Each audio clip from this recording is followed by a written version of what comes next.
Denver, man. What a game by Aaron Gordon. But just what a game from the Nuggets, man. They were sensational, right? Nikola Jokic, their superstar, took just 13 shots, while Aaron Gordon, Michael Porter Jr., and Jamal Murray took more, and they won fairly convincingly. With Reggie Jackson even going down, and the bench production wasn't great. They just won like it was nothing. And even after a great home start for the Lakers, right, where they were active in the middle of the floor, they were getting their hands on Denver's passes, they were forcing turnovers, playing with a fast pace. They couldn't keep it up, and it was tough. It was just tough, and uh, even Austin Reeves had a great start to the game, and he was aggressive. You liked what you saw from him because he was, trying to assert himself, play aggressively. Then you obviously had Anthony Davis continue his great play. He continues to be great, but always seems to kind of fizzle out in the fourth quarter. Whether that is because he's tired from playing too many minutes, whether that is because he's not assertive, I don't know. You saw LeBron kind of coast for a lot of the game after the first quarter. I thought LeBron played a really passive game today. He had his moments in the fourth. He tried to will himself to a good game, but he had, after the great start, once the Nuggets settled in, he had a bad body language. It felt like he didn't want the ball. He had some uncharacteristic turnovers, especially the one in that fourth quarter where he just lost the ball out of bounds. That's where I was like, what the hell is going on with LeBron? And don't get me wrong, right? LeBron is still great and played a good game, but I thought he had an uncharacteristic game overall. And uh, he was 12 of 20, but it felt his game just felt much worse than the stats make it look. In terms of aggressiveness, in terms of shot selection, in terms of some of the timely turnovers, in terms of body language. And then obviously there are the two black holes in the starting lineup in D'Angelo Russell, who I thought shouldn't have played a goddamn minute in the second half because he was fucking awful, man. Some of the shots he was taking, I would have sent his ass home at halftime. And then even he had even more of an audacity to shoot even a dumber shot in the third quarter or the fourth quarter. And you could see LeBron losing it at him, honestly, or not at him, but you could see LeBron's body language on some of the shot selection from D'Angelo Russell. It was fucking awful, and especially after he said he's gonna have a great game again today. Like D'Angelo Russell is his biggest enemy at the end of the day because he can't keep his mouth shut. He speaks a lot of nonsense, and he is just an annoying player, man. And it feels like nobody really likes him anyway, even from his teammates. And we know obviously from the history with Nick Young and the snitching thing and everything. But he's horrible defensively. Took once again the dumbest shots you can see, and gave you nothing. Gave you absolutely nothing. And Rui Hachimura the same. And I would say Rui Hachimura is the bigger problem of the two. In a way, I would start Torin Prince, even though he wasn't like great, but he at least plays with a force. While Rui Hachimura is fucking awful defensively. I keep repeating it every time I talk about the series, but he is worse defensively than anyone on the floor.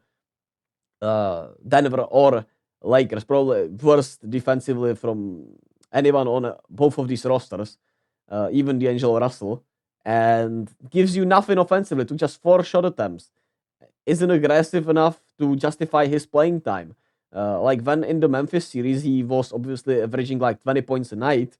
You're like, yeah, we can live with the defense, but why the hell are you playing him now when he gives you almost nothing rebounding wise, almost nothing offensively, and plays some of the worst defense there is. I don't know if it's because he's just not that good defensively, doesn't have the instinct, is badly coached up. Is I don't know what it is, but he just plays with a weird effort, takes bad angles, and kind of plays fake defense, if you want to be honest with it.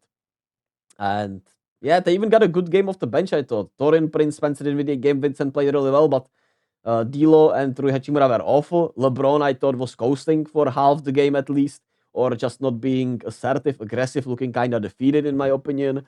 And Anthony Davis, once again, couldn't find himself in the fourth quarter. While Denver steadied the ship early, it was Aaron Gordon who found himself from LeBron's ball watching under the basket, open most of the time, and finishing around the rim, getting easy dunks or even some tough layups to go. Got to the foul line, rebounded like a madman. He had 15 rebounds on the night, and he set the tone early for the Denver team until others chimed in and found themselves in that game.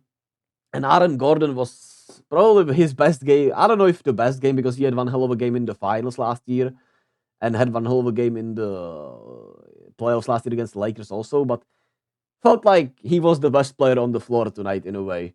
Obviously, Jokic was still sensational. He picked his spots well, had 24, 15, and 9, controlled the boards, picked his spots offensively well. Once again, this, dished to his teammates when they needed to, trusted his teammates, right? Michael Porter Jr. repaid his stats with making some incredible shots in the fourth quarter. He was hitting everything, it felt like, in that fourth quarter from the mid range. Just incredible shot making by Michael Porter Jr. Jamal Murray still couldn't find his rhythm offensively overall, but made some timely shots also and got some of those mid rangers to go. He even got into the post with Austin Reeves. So it's not like he had himself one of those great games he had last year, but he still was great. And KCP did his thing defensively, even though he couldn't find his offense. And they got some good in the fourth quarter. Peyton Watson had a huge mid range. Christian Braun, I think, had some type of a good play in the fourth quarter. And they just, their starters just did their thing, right? And yeah, Jamal Murray had a great game until the fourth quarter where he couldn't find anything to go. But he was getting good looks, I would say. He was getting probably some of the better looks in this series in that fourth quarter. He just couldn't knock them down. Sucks that they lost Reggie Jackson. I've not read if he's out for the series already because it looked really bad. So, and also especially bad because he was looking like he was finally finding his rhythm in LA, in his old favorite grounds, right? So Justin Holiday had to play a little more, and he forced some tough shots. I mean, they weren't tough; they were wide open, and he's a shooter, so he was shooting, but he couldn't knock them down. So you'll see if you can get Justin Holiday to make some 3-pointers in Game 4, and if you'll have to play him instead of Reggie Jackson, or do you have to go to Julian Strawder maybe, or Jalen Pickett, or how do you fill the minutes out if Reggie Jackson's out for his 15 minutes, if it's going to be Justin Holiday, or if you just give more minutes to Jamal Murray. That's the biggest question for Denver. But yeah, they take control of the series as they already had. They dominated the Lakers essentially in the second half. They played too fast. They played great defensively. They were getting easy baskets around the rim with Aaron Gordon, like I said. Their superstars and stars, showed out. And yeah, that's it, man. And they still didn't even shoot that well from the 3-point line, which is crazy. But yeah, the rebounding was the biggest difference in today's game at the end of the day, I would say. The rebounding set the tone for the Nuggets, and they rebounded like madmen. And the shots Michael Porter Jr. was making was crazy, man, honestly. And the way Aaron Gordon was defended, which some of it was LeBron. Like I said, he was caught ball watching from time to time, and Aaron Gordon just picked his spots to cut into the basket really well when AD was out to paint, right? And he just got easy dunks or layups or finishes around the rim. So, such a good game by Denver. Lakers are pulling thin. We'll see if they can figure something out in Game 4 and at least, make this a series, or if they'll go outside in Game 4. We'll see if LeBron plays full 48. But it felt like, to me, LeBron looked like he gave up today already. But that might just be me. And I might just be might just be overreacting, but we'll see. We'll see in Game 4. At the end of the day, thank you all for listening, watching. I'll be back here with Game 4 coverage on, I'm pretty sure it's Saturday or Sunday. And then I'll be obviously back tomorrow with Game 3s. Milwaukee, Indiana, Clippers, Dallas, Phoenix, Minnesota. Really huge games in all of those series, right? We'll see how Indy does at home against Milwaukee. Can Dallas take their momentum against the Clippers in Game 3 and, defend their home court? And how will the Clippers adjust? Will they have a pecking order? And then can Phoenix find their offense against this Minnesota defense? We'll see. And I'll be here to cover it all as always. Be kind to yourself and to others. Love yourself as much as possible.